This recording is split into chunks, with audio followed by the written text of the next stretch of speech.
Boa noite a todos. Sejam bem-vindos a mais uma aula aberta da LIASC, Liga Acadêmica de Saúde Coletiva. Primeiramente, para dar um aviso inicial, gostaria de dizer que vocês que se inscreveram, entrem pelo link do Eventtree, que para contabilizar a presença, visto que a gente não vai disponibilizar links de check-in ou de check-out. E entrando pelo link do Event, automaticamente a presença de vocês vai ser contabilizada, certo? Hoje, a nossa aula aberta vai ser sobre o enfrentamento da violência contra a mulher na Paraíba, com a delegada titular da Delegacia Especializada de Atendimento da Mulher de Campina Grande, doutora Karine Vasconcelos. Seja bem-vinda, doutora Karine, fique à vontade. Obrigado pela presença e pela participação. Boa noite a todos. Eu que agradeço o convite para participar desse evento. Quando a Eugênio me fez o convite, que também aproveito para agradecer, eu até disse a ele, eu não gosto muito de dar palestra, nem gosto muito dessa questão de aula, porque eu sou mais informal. Eu preferia, nas épocas não pandêmicas, né, que fosse uma mesa redonda, onde todos pudessem conversar e todo mundo poder colaborar com o discurso. Mas, como estamos em tempos de exceção, né? Mas vamos tentar fazer ao máximo para ser um diálogo e uma troca de informações e experiências, né?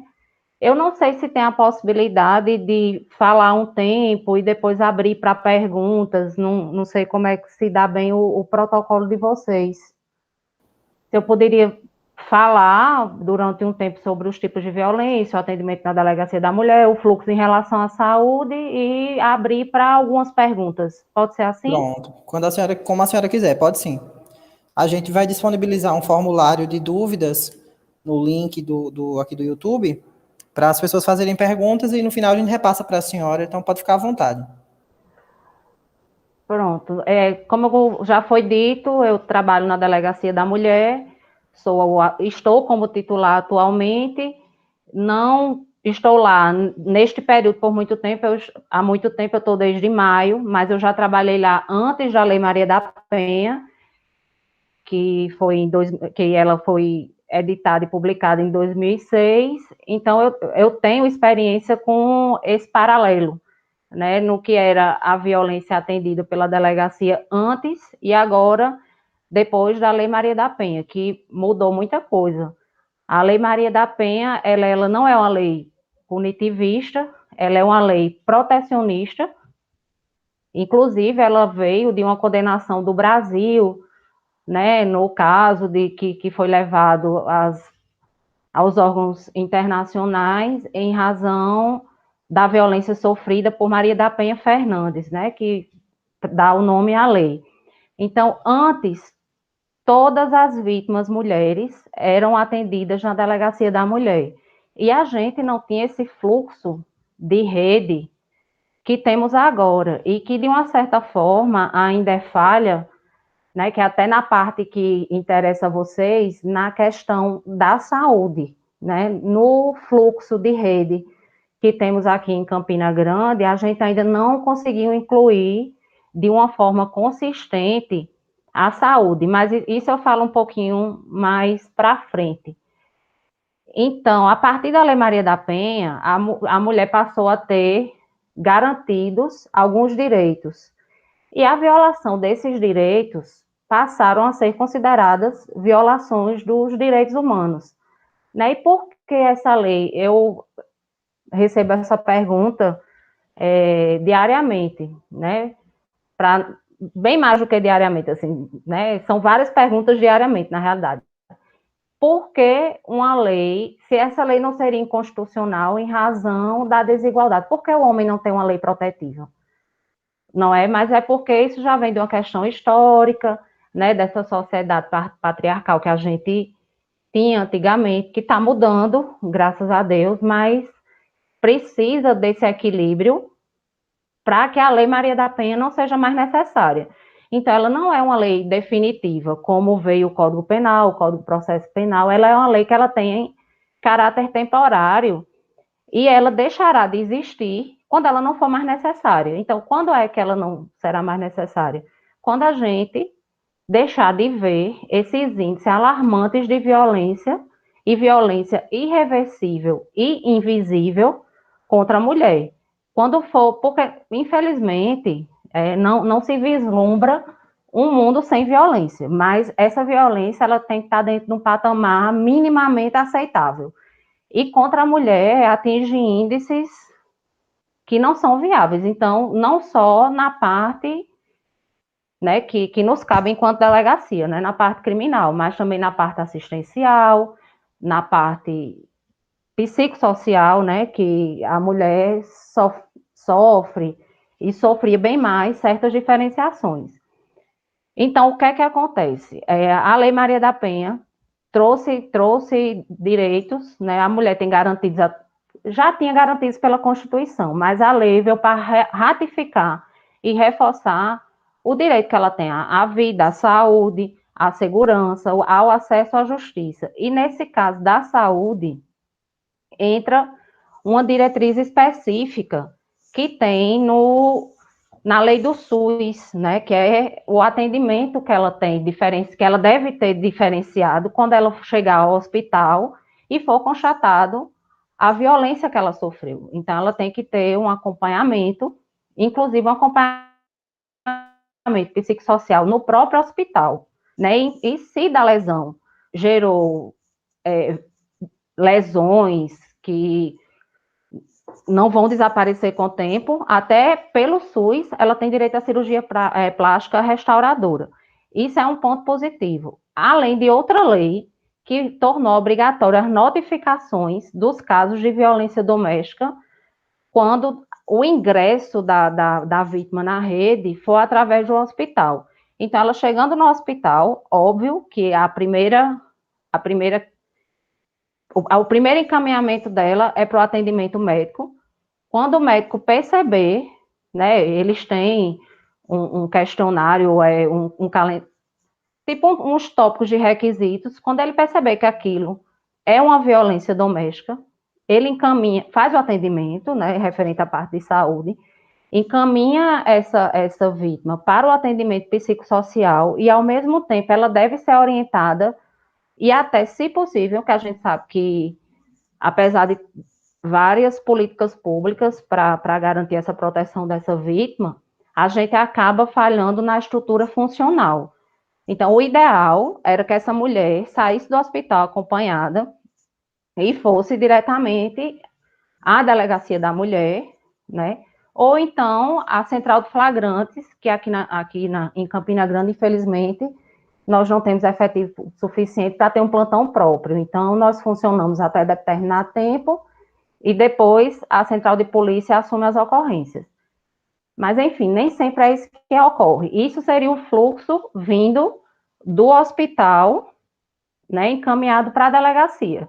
Chegando na delegacia, essa vítima tem o acolhimento, que é o acolhimento, o primeiro acolhimento que ela tem na delegacia, ela é ouvida, e dessa escuta, que deveria ser especializada e muitas vezes mas a gente sabe que ainda, né, existe, principalmente no plantão, que preferencialmente a mulher deveria ser atendida por mulheres, mas também por carência de efetivo, algumas vezes no plantão ela é atendida por homens, e temos funcionários independentes de gênero, né, que fazem o atendimento conforme determina a lei, e temos servidores também que muitas vezes, né, são mais, vamos dizer assim, rígidos, não explicam tanto os direitos que ela tem, e ela acaba tendo um atendimento um pouco prejudicado. Mas, enfim, ela deve ter essa escuta especializada, deve ser informado a ela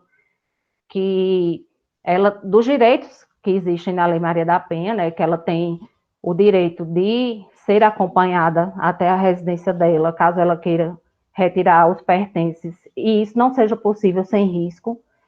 Se ela não tiver uma rede familiar de apoio, ela pode ser encaminhada à casa-abrigo.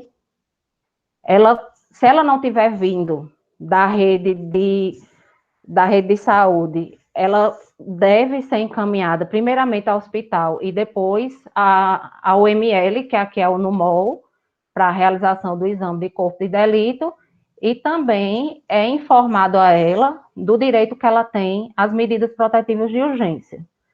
O que seriam essas medidas protetivas de urgência? São medidas que vieram com a Lei Maria da Penha, que, na minha opinião, são espetaculares.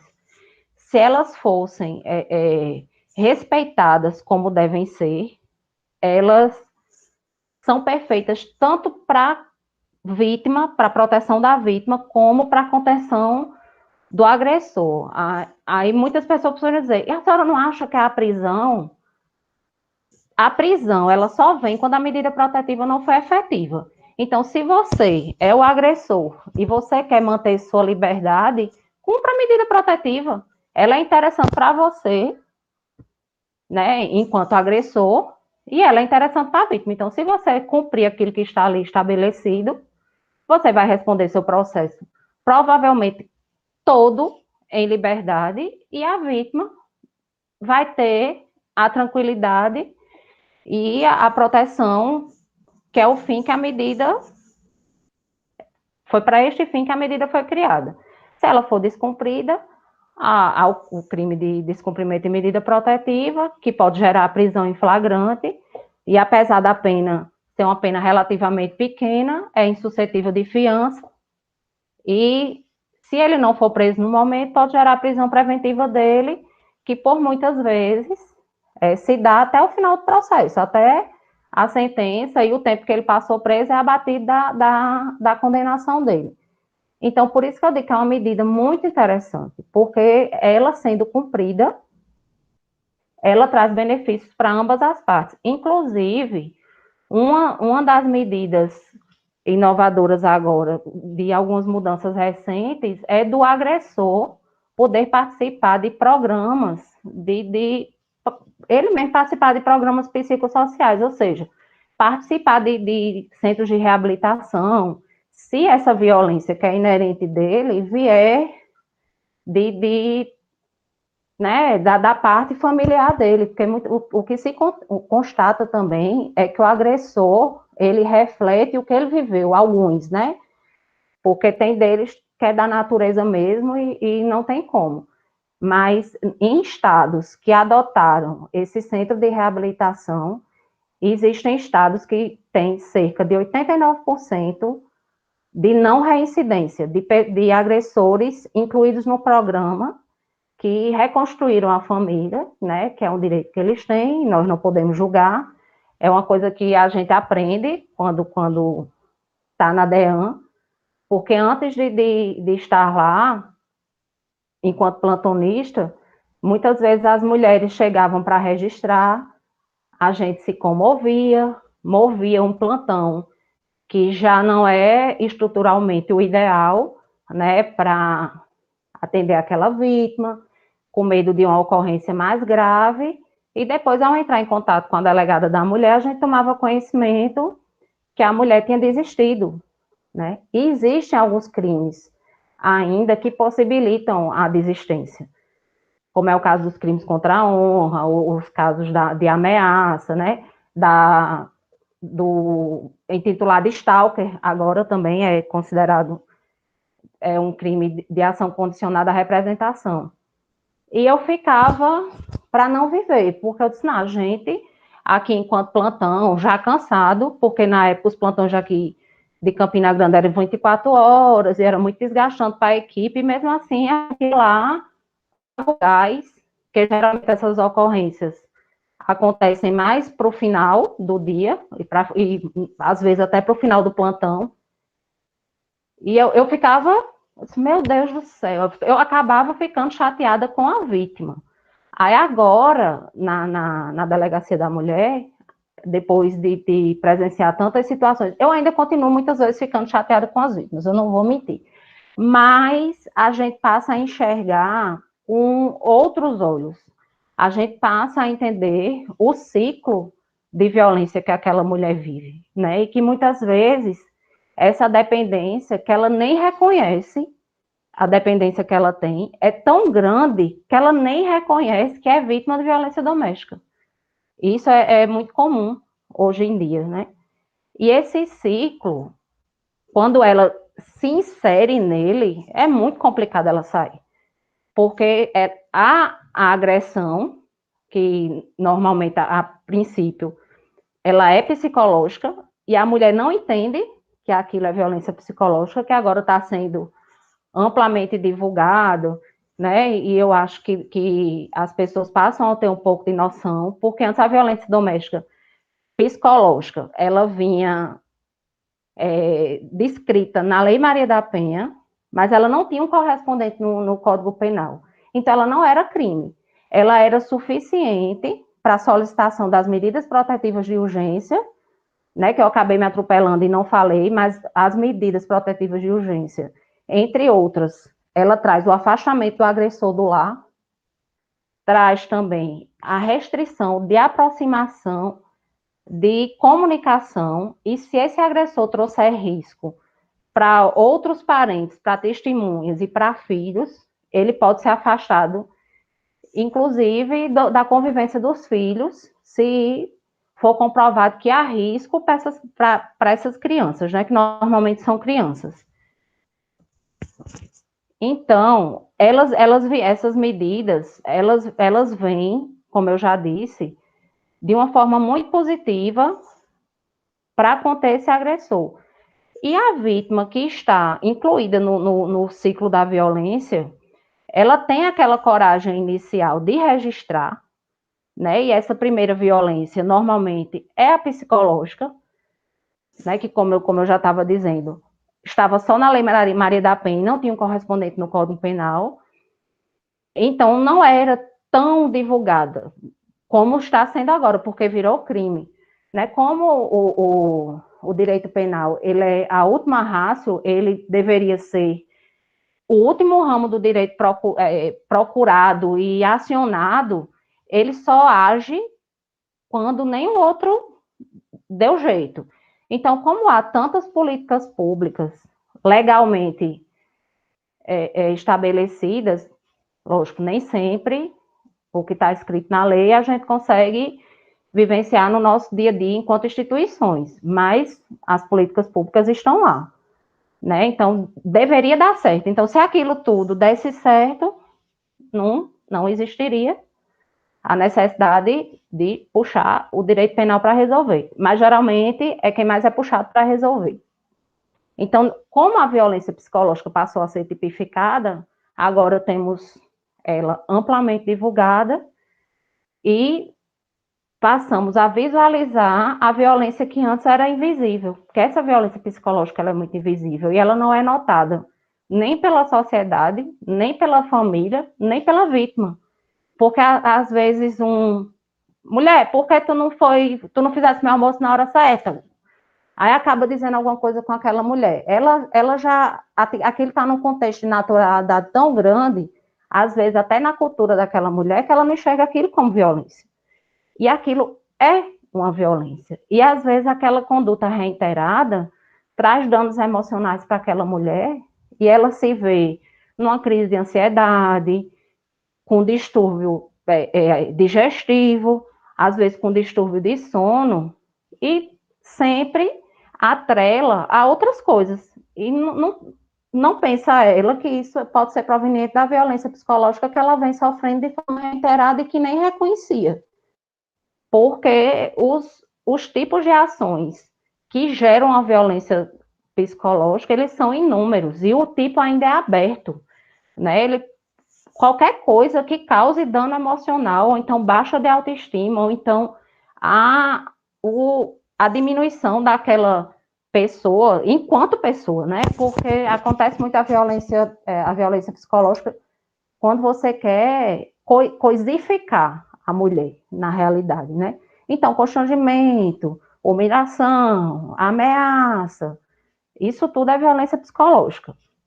E, sendo um dos tipos de violência, hoje, além de gerar medida protetiva, que pode seguir autônoma, ela pode seguir sozinha, gera o inquérito policial, e de forma incondicionada. A violência psicológica, ela é de ação pública incondicionada, ou seja, qualquer pessoa que chegar na delegacia relatando que A está sendo vítima de violência psicológica, A vai ser ouvida, provavelmente vai dizer que não está sendo vítima de violência psicológica, ou que não está sofrendo dano emocional nenhum, né? Mas tendo testemunho, tendo prova, infelizmente, né? O agressor, ele vai ser responsabilizado. Então, o que é que a gente pede? Né? Muito se diz, porque a gente vem escutando desde muito tempo aquele adágio que em briga de marido e mulher não se mete a colher. Eu não vou falar, porque depois eles voltam e eu que saio por ruim na história. Mas não é bem assim, né? Hoje o adágio está um pouco mudado e em briga de marido e mulher, a gente tem que fazer qualquer coisa para proteger essa mulher. Porque muitas vezes ela não tem ciência do risco que ela corre. Né? E muitas vezes quem está de fora olha o contexto melhor do que quem está inserido nele. Então, é uma coisa que tem se pedido muito e que tem se clamado, inclusive, né? Que denunciem. Existem canais de denúncia nacionais, estaduais, nós temos o Disque 100, o 180, aqui na Paraíba tem o 197 e 123, e ainda pode acionar através do 190. Mas, voltando para as formas de violência, além da violência psicológica, nós temos a violência física, que é aquela violência que nos traz a estatística visível, né? Que é a que deixa vestígio, que deixa marca visível. E na descrição da violência física, na Lei Maria da Penha, ele fala que é a violação à integridade física e à saúde corporal. Há entendimentos hoje, que inclusive eu concordo, de que se a vítima sofre uma violência que não chega a ser física, de agressão, mas que é uma violência psicológica de uma forma tão intensa que essa vítima não tinha, né? Porque isso tem que deixar claro. Era uma coisa que não era pré-existente, mas ela adquire problemas, né? De que acabam desaguando em questões psicológicas, psiquiátricas, que ela fica com debilidades mentais, até, inclusive, que isso ocorre. A gente já não entende que é violência psicológica. Né? A gente entende que é lesão corporal, e se for permanente, inclusive lesão gravíssima, não mais a qualificada pela violência doméstica, porque ela agora teve uma pequena mudança, vai até 4 anos, ela vai para gravíssima, que há um aumento nessa pena. Então, há esse entendimento, e eu concordo bastante que a violência psicológica ela já existia anteriormente nessa parte, quando ela deixa danos permanentes, ela é considerada uma lesão corporal. E além da violência física, da psicológica, temos a violência patrimonial, que nela existe alguns problemas em relação ao Código Penal, em relação... O Código Penal ele é de 1940, então ele ainda tem alguns resquícios dessa cultura um pouco machista, né, que ainda tem hoje alguns que para mulher vender alguma coisa precisa da assinatura do marido, ainda existe no direito civil essas questões. E o nosso Código Penal ele ainda traz que quando houver crimes contra o patrimônio sem violência ou grave violência real ou ameaça, ele é despenalizado em relação a cônjuges, e se for separados, é condicionado à representação. Enfim, isso não é um debate para trazer muito para aqui, mas, assim, em relação... Existe a violência patrimonial, mas para a gente, enquanto polícia e porta de entrada, né, para a questão do acesso à justiça, muitas vezes, porque ela pode também ir diretamente no fórum, através de advogados, já pedir as medidas protetivas, mas normalmente é feito, o primeiro acesso é pela delegacia. Então, nós temos problemas em relação à instauração de inquérito nesse sentido, por causa dessas escusas absolutórias, né, que são medidas despenalizadoras quando se trata de crimes contra o patrimônio, alguns deles. Mas, mesmo assim, ele dá ensejo à solicitação de medida protetiva. que mesmo que o agressor não seja penalizado, a vítima está protegida. A princípio, né, pela medida protetiva. Se ele descumprir, ele vai estar cometendo o crime de descumprimento e a gente pode efetivar a prisão ou representar pela prisão. E, pelo menos, nesses meses que eu estou na Delegacia da Mulher, todos os que representamos, teve uma operação recente agora, por causa do Agosto Lilás, e os mandatos foram praticamente todos cumpridos, os gerados de descumprimento de medida protetiva. E isso é um dado muito positivo, né, aqui para Campina Grande. Aí, além da medida da violência patrimonial, temos a violência moral, que é a questão da injúria, calúnia e difamação, né, quando a vítima é ofendida na sua honra objetiva e na honra subjetiva, e quando a ela é atribuído algum crime que ela não cometeu. Esse tipo de crime, ele é de ação privada, então nós dependemos da manifestação da vítima para que a gente possa fazer alguma coisa. Então, se a vítima chega lá e diz que não tem interesse em né, promover a queixa-crime, não tem como a gente dar continuidade no inquérito policial, agora com a mudança da lei de abuso de autoridade, sob pena da gente responder por abuso de autoridade, por estar instaurando um procedimento sem justificativa contra alguém. Mas também, mesmo a gente não podendo, se ela quiser, ela pode solicitar as medidas protetivas, que já é uma coisa bastante positiva. E temos a violência sexual. No contexto da violência sexual, eu vou falar tanto dela como dela aqui na Delegacia da Mulher de Campina Grande. Porque a violência sexual, ela é bem ampla.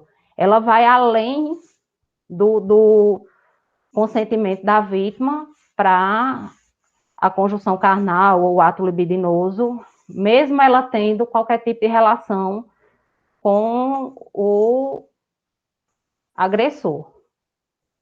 Se você tiver uma relação com o agressor e tiver num determinado momento e ela disser não, o que surgir a partir dali é estupro. Se você obrigar ela a tomar qualquer método contraceptivo, é estupro. Se tiver mantido relação sexual sem qualquer proteção e obrigar ela a tomar a pílula do dia seguinte, não é estupro, não, eu disse anteriormente, não é estupro, é violência sexual. Então, existem várias formas de cometer essa violência sexual. E no que é que a violência sexual para a nossa delegacia aqui de Campina Grande é diferente? Porque todas as outras violências, a física, psicológica, moral, ela tem que estar no contexto, para ela ser da nossa atribuição, ela tem que estar no contexto de violência doméstica ou familiar, baseada no gênero, ou de relação íntima de afeto. E no caso da violência sexual, não. Ela basta ser vítima do sexo feminino, sofrendo, não só do sexo feminino, né? O gênero. Então, se for trans, uma mulher trans, também é da nossa atribuição. Então, basta ser do gênero feminino que vai para a Delegacia da Mulher. Então, pegamos inquéritos de estupro, onde a vítima não conhece o agressor, e é da nossa atribuição a apuração desse crime. E, a partir daí, né, se esse ingresso dessa vítima for através da delegacia, entra outro fluxo que necessita da rede de saúde, né, porque a vítima da delegacia, dependendo da situação que essa vítima chegue na delegacia, se tiver condições, essa vítima já é ouvida, né, porque muitas vezes os detalhes, né, que a gente consegue extrair, eles são melhores no primeiro momento. No caso da vítima de estupro, depende muito do caso, porque tem vítima, tanto que a gente não pode julgar, isso é uma coisa que a gente não pode fazer, porque tem vítima que chega falando desde a época que nasceu. Então, a reação dela à violência foi falar. Então, ela fala. Então, a gente tem que tentar, naquele primeiro momento, que ela está falando e aquilo não está agredindo ela, porque é o que a gente busca e tem determinado na lei, é não revitimizar. Então, se ela está disposta a falar e aquilo não está agravando o trauma que ela já tem, a gente tenta extrair dela tudo o que puder naquele primeiro momento. Agora, tem também a vítima que se fecha. Então, essa vítima não tem muito o que contribuir. Então, não adianta você estar insistindo e estar questionando, porque às vezes ela acaba se fechando cada vez mais. Então, ela tem que ir para um acompanhamento psicológico e depois retornar. Então, a partir desse primeiro atendimento que se faz, ela é encaminhada para o hospital, que no caso aqui é o ISEA, né, para as medidas profiláticas, tanto em relação à gravidez, como às doenças sexualmente transmissíveis e qualquer outra necessidade médica que ela tenha em relação daquele abuso que ela sofreu. E pode acontecer o inverso também, dela, do primeiro atendimento dela, ser no hospital e o hospital encaminhar para a delegacia da mulher. Né? E é um tipo de violência que a gente tem que ter muito cuidado, né? Eu falei da não revitimização, porque a gente tem que buscar isso diariamente. E a gente, enquanto profissional, principalmente, tanto o profissional da saúde, né, principalmente quem trabalha em emergência, creio eu que passe muito por isso e deveria ter esse treinamento e também um acompanhamento, porque eu digo muito às servidoras lá da delegacia, a gente deveria ter um acompanhamento psicológico para poder ter a postura correta e também ter a técnica de não absorver aquilo que a gente escuta, porque muitas vezes as histórias são muito pesadas, né? E é muito difícil não se envolver. E da mesma forma, o profissional de saúde, porque muitas vezes é ele que faz o primeiro atendimento, né? E no caso de violência sexual, a gente tende a ficar mais indignado, vamos dizer assim, né? Até muitas vezes a gente fica mais indignado com o estupro do que com o próprio feminicídio, o próprio homicídio. E para finalizar, não sei se eu já posso finalizar, eu acho que eu já falei, mas quando eu começo a falar, vou falando. Esse atendimento da delegacia, né, toda essa parte preliminar que a gente faz, do acolhimento da vítima, da escuta especializada, de, se ela necessitar, a gente acompanhar para a retirada de objetos, de acompanhamento para hospital, acompanhamento para exame de corpo de delito, a depender do crime, se for lesão, o exame de constatação de ofensa física, se for crime sexual, lesão, o exame sexológico, entre outros exames, né? Se ela já tiver com testemunha, a gente já colhe todas as provas no momento, porque como a violência doméstica, ela é muito entre paredes, é muito difícil a prova testemunhal, né? Porque vizinhos não querem se meter. Então, se tiver alguém ali com ela, a gente já tem que colher, porque se deixar essa mulher pensar, ela não vai querer mais ser testemunha. E isso para a gente é muito complicado. E por ser tão complicado e entenderem isso, né, um enunciado do FONAVID, que é o Fórum Nacional de Violência Doméstica, já trouxe isso, que em razão dessa violência ser tão interna, né, e ser tão difícil essa captação de provas, né, que a palavra da vítima, ela tem um valor diferenciado. Aí vocês poderiam me perguntar, não, mas ela pode chegar lá e dizer qualquer coisa? Não tem como dizer. Não tem como... Desculpem, foi uma interferência aqui. Só um minuto. Muitas vezes elas podem usar, não é impossível de uma vítima utilizar a Lei Maria da Penha em seu benefício por vingança do agressor. Não vou dizer a vocês que isso não acontece. Pode acontecer. E o que é que está acontecendo em relação a esses fatos agora? eu estou solicitando o indiciamento dessa vítima por denunciação caluniosa. E muitas vezes, dependendo do crime que ela noticie, o crime que ela vai responder é maior do que o crime que ela falsamente imputou ao agressor. Mas, na maioria das vezes, elas falam ali a verdade e estão dentro de um ciclo de violência que a gente tem que entender, né? Então, ela tem um peso diferenciado na palavra dela, e isso deve ser usado, né, com bastante responsabilidade, né? Falo isso em relação às mentiras faladas dentro de um inquérito policial, porque pode causar o crime tanto de falsa acusação, né, falsa informação, um crime que tem em relação à informação falsa de crime, como a denunciação caluniosa. Então, a partir dali, ela sai e a gente solicita que ela retorne, indicando o nome de 2 testemunhas, e depois o agressor é ouvido. Geralmente, 50% dos casos, quando ele é ouvido, ele já está com ela novamente. E o que é que a gente faz? Fica com raiva? Fica.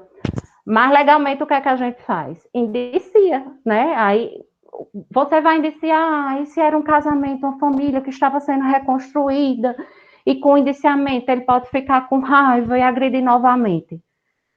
Infelizmente, quando é crime de ação pública incondicionada, a gente não tem o que fazer, sob pena de prevaricar, tem que indiciar mesmo. Mesmo muitas vezes eu achando que o homem realmente voltou e aquela agressão foi única e não vai haver mais violência, porque existe.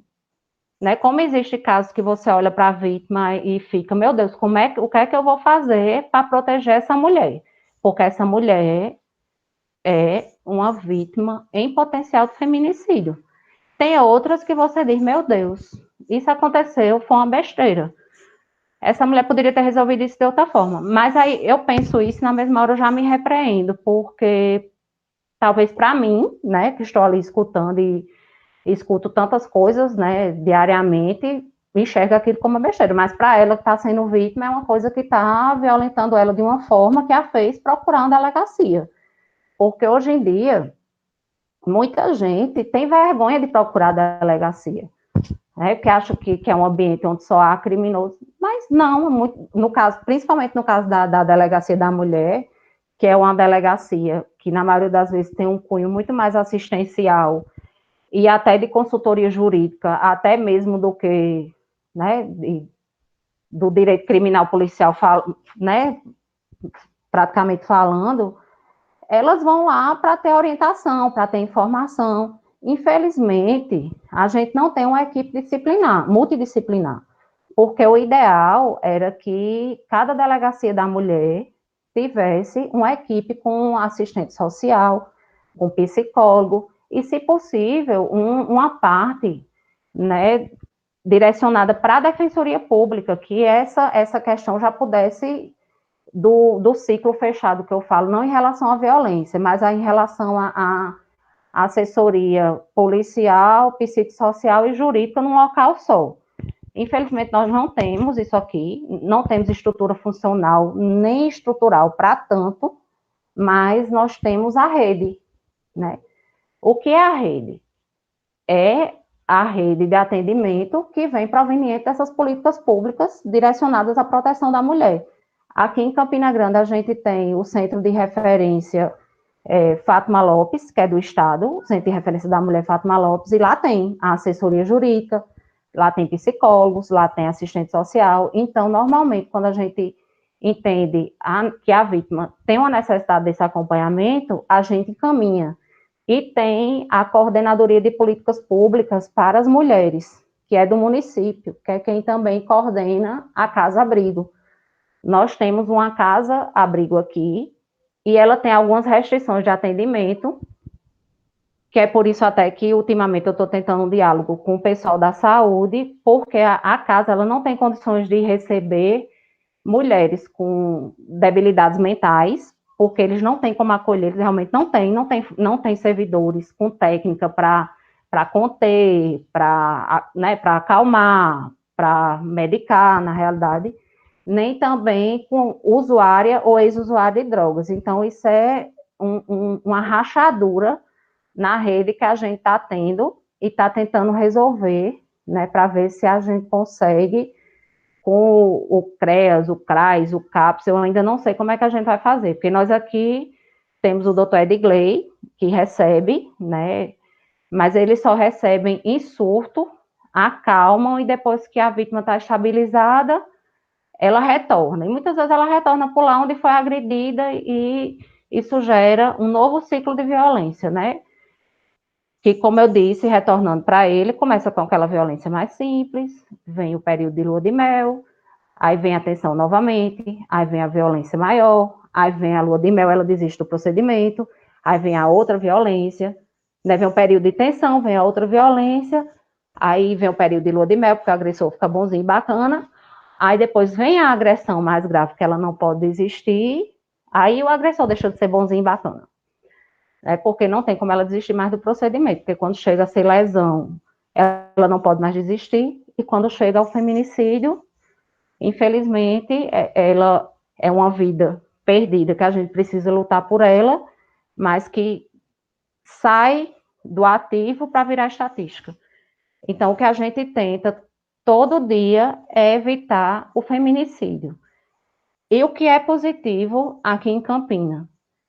Nós vemos relatos, eu acho que até ultimamente, como está tendo muito feminicídio, teve inclusive aqui na Paraíba, né, teve, salvo engano, na região de Monteiro, teve na região de Boqueirão, foi em Boqueirão, tiveram uns 3 ou 4 nesses últimos 2 meses, nessas cidadezinhas, né, por aqui ao redor de Campina, mas não teve em Campina. Campina teve, minto, Campina teve um adolescente que matou a mãe, mas que, no caso, como é adolescente agressor, não de qualquer forma, vai para homicídios, mas se não fosse, não seria atribuição da delegacia da mulher, porque iria para a delegacia da infância.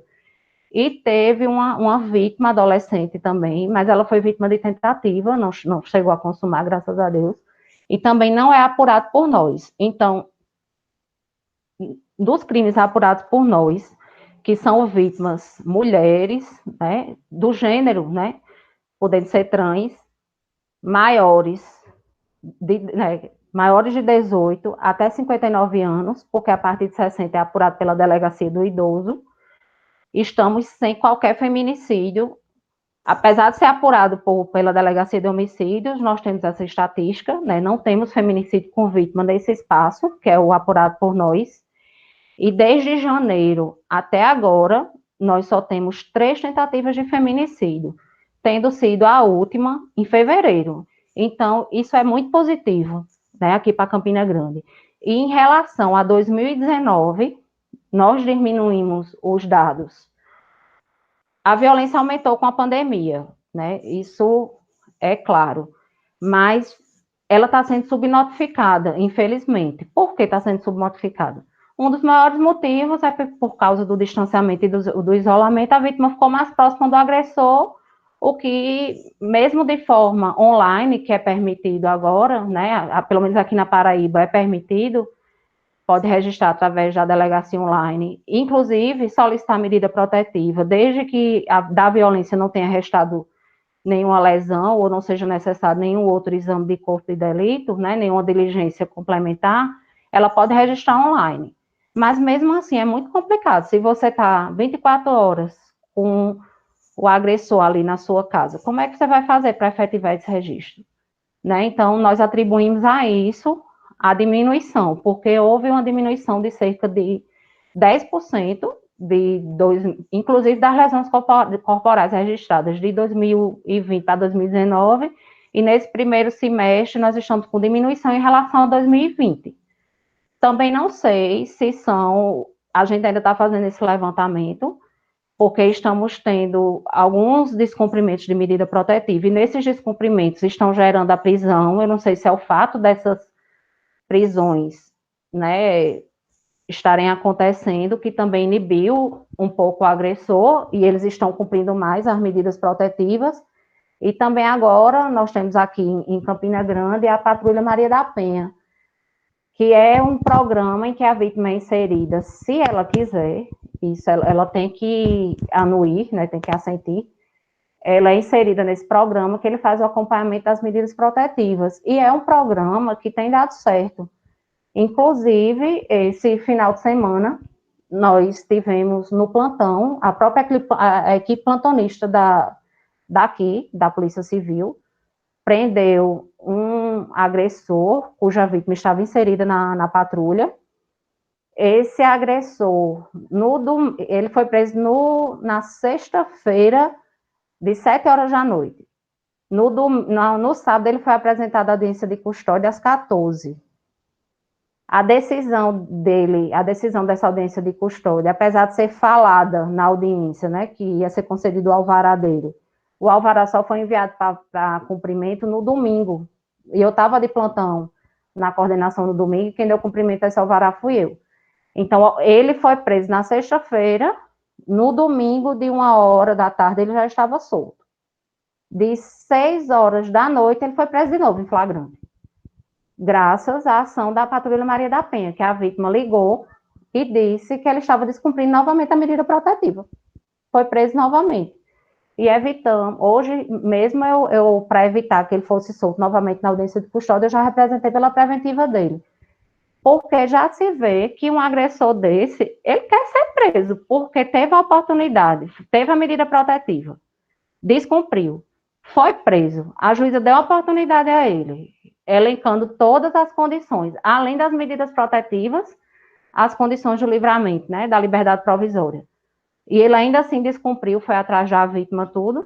Então é porque realmente ele estava querendo ser preso, né? E para não falar mais e me alongar tanto, que eu já me alonguei, dar um espaço para se alguém tiver alguma dúvida, eu termino repetindo o adágio, né? Em briga de marido e mulher, a gente protege a mulher. Existem várias formas de proteção, mesmo sem se expor. Eu sei que tem muita gente que não quer se expor, não quer figurar como testemunha, eu já servi como testemunha, e muitas vezes você se sente desconfortável ali no fórum, porque se você não informar antes ao juiz, você acaba sendo vista, né, pelo acusado e tudo. Eu já fui vítima, já delegada de polícia, eu e meu marido, que também é policial, nós fomos roubados, né, estamos vivos, graças a Deus, porque nenhum dos dois estavam armados, nem tinham levado a funcional, mas levaram o nosso carro, agrediram meu marido, levaram nossos aparelhos celulares, enfim, né? Porque quando é pego de surpresa, ninguém é super-homem, e policial também não é de ferro, e a vida em primeiro lugar. E a gente, quando foi para a audiência, a gente ficou no corredor, esperando a audiência começar, frente a frente, com a pessoa que tinha sido reconhecida como um dos assaltantes. Então, eu imagino que isso pode acontecer tanto na violência doméstica como em qualquer outro crime, porque a gente não avisou antes que não gostaria de estar próximo, né? E acabou acontecendo. Mas é importante que você colabore para proteger aquela vítima de alguma forma, seja ligando você vizinho para o 190 para chamar atenção para aquela vítima, porque muitos reclamam que ligam e a polícia militar não vai no momento, ou então quando chega, o agressor já não está mais lá. Mas o que as pessoas têm que entender é que fica aquele registro. E de uma forma ou de outra, aquela pessoa é bem complicado, porque nós temos uma cidade que, apesar de ser considerada pequena, a nível de Brasil, ela é uma cidade grande, né? E o efetivo da Polícia Militar, que era para ter aqui, ele é muito aquém do que deveria. Mas aquela pessoa, ela fica monitorada. Não monitorada, que eu digo, como a gente faz em câmera em casa, que fica 24 horas. Mas vamos dizer assim, ela já cai no radar da polícia. Então, quando a guarnição fosse chamada lá de novo, já vai saber que não é um trote, né? Que realmente aquela violência é verdadeira e a gente é isso que a gente tem que fazer. A gente tem que produzir tantos documentos como informações, né? Eu estava participando de uma palestra certa feita já em razão da violência doméstica e uma advogada lá orientando que registrem, porque essas subnotificações nos prejudicam demais, porque as estatísticas, nós somos obrigados a produzir estatística, né? E essas estatísticas que a gente faz é o que nos traz investimentos para poder melhorar o atendimento, ou até para a questão de concurso, para ter um incremento, né, até nessa escuta especializada para a mulher, que nós precisamos de uma sala diferenciada, precisaria ter um ambiente para ela poder deixar os filhos e ser ouvida de uma forma muito tranquila. E lá na delegacia, infelizmente, a gente não tem isso. Mas o que eu venho pedir aqui, vocês que de uma certa forma são multiplicadores de informação, é que divulguem, que registrem, denunciem. Existem os canais que eu falei, o 100, o 180, o 197, o 123 e o 190, que chega na gente. Essa semana mesmo eu estava apurando uma denúncia do Disque 100. A denúncia foi, eles ligaram no começo de agosto e a gente já estava apurando agora. Não vou dizer que isso acontece com frequência, porque a Delegacia da Mulher tem cerca de 1.500 procedimentos em andamento. Então, não tem, para 2 delegadas, 3 escrivães e sim, 6 agentes. Então, é praticamente impossível a gente dar conta de tudo.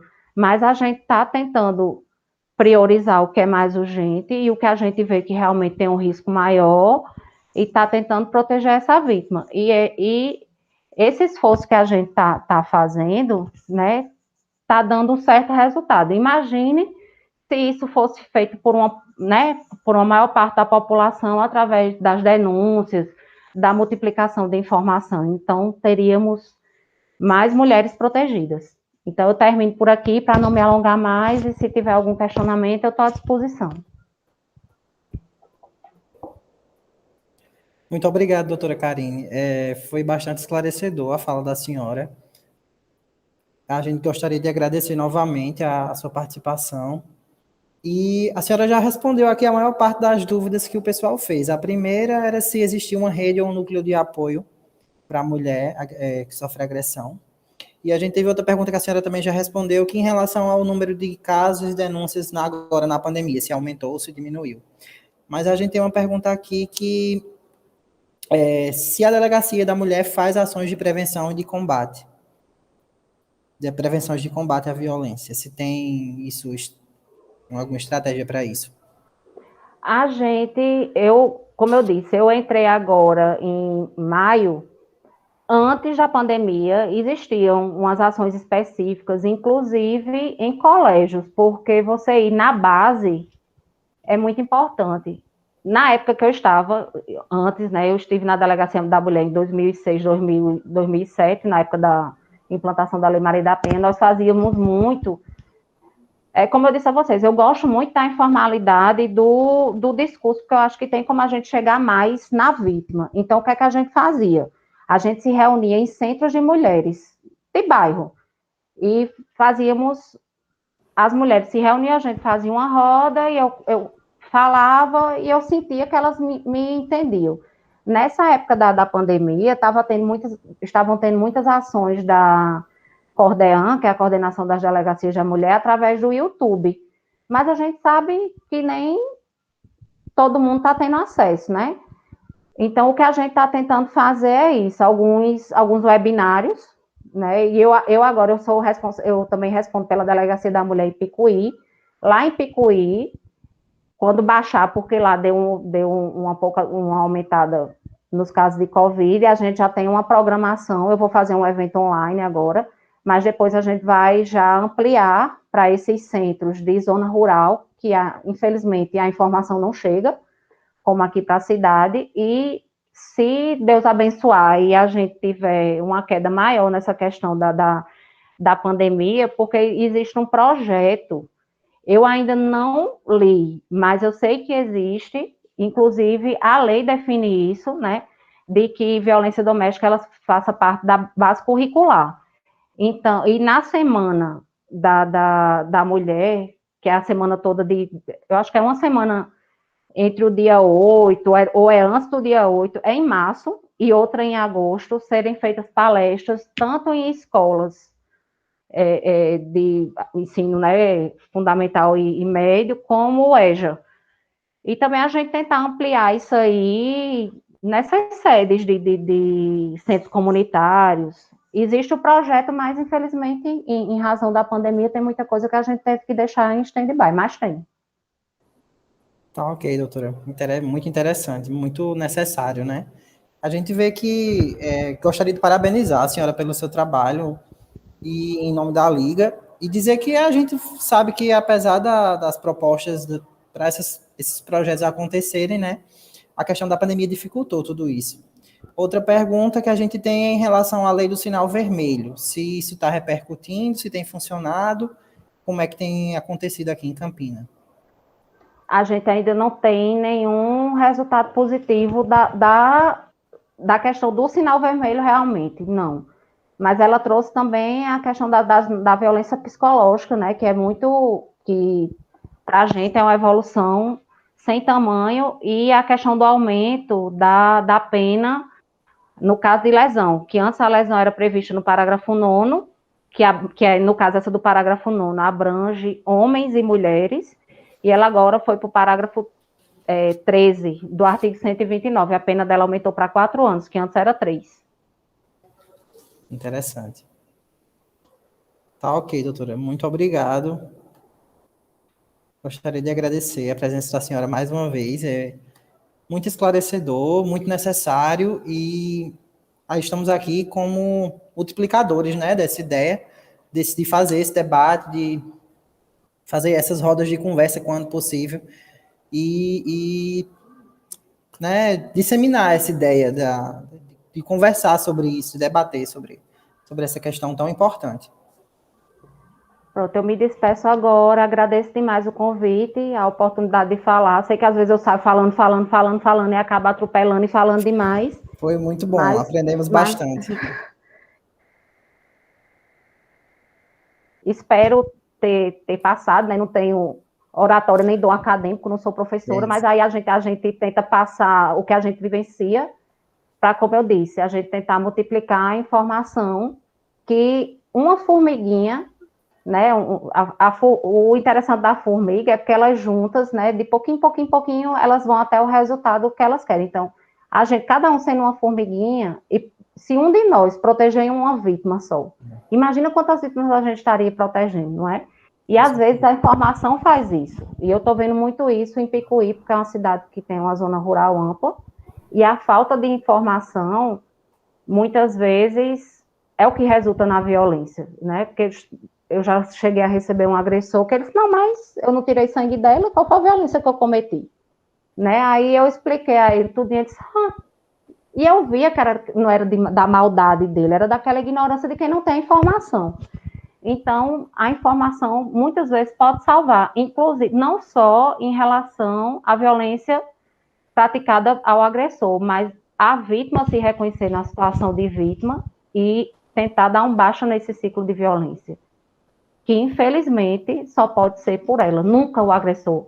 O baixo que ele dá no ciclo de violência é quando ele comete o feminicídio. Então, ele não sai do ciclo. Quem tem que sair é a vítima. Então, a informação da gente, a gente trazendo uma palavra para uma vítima, informando dos direitos que ela tem, inclusive que a dependência financeira, o medo é o maior motivo do não registro, mas a dependência financeira ela vem logo depois. Então, como ela é um dos motivos do não registro, ela saber que ela tem direitos, né? Inclusive em relação à pensão dos filhos, que muitas vezes, não vou botar ele preso porque ele não vai poder pagar a pensão.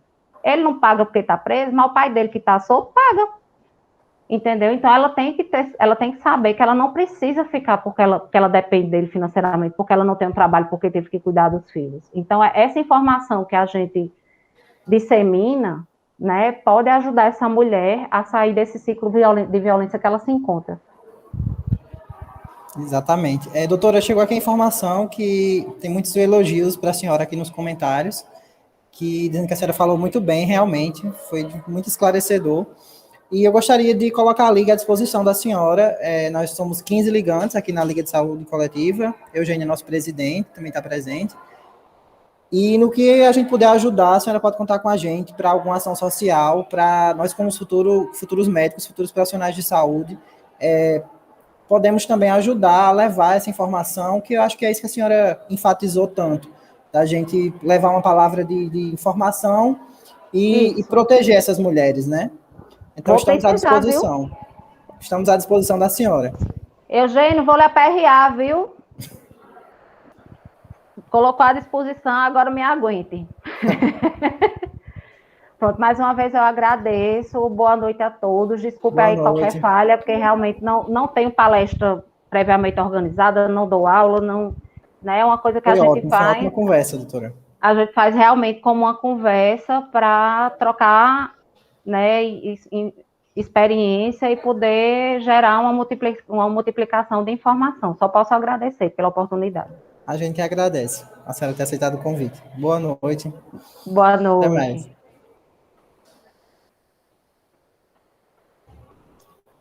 Pessoal, boa noite. A presença de vocês vai ser contabilizada automaticamente pelo Even. Boa noite a todos e até a próxima aula aberta da Aliasc.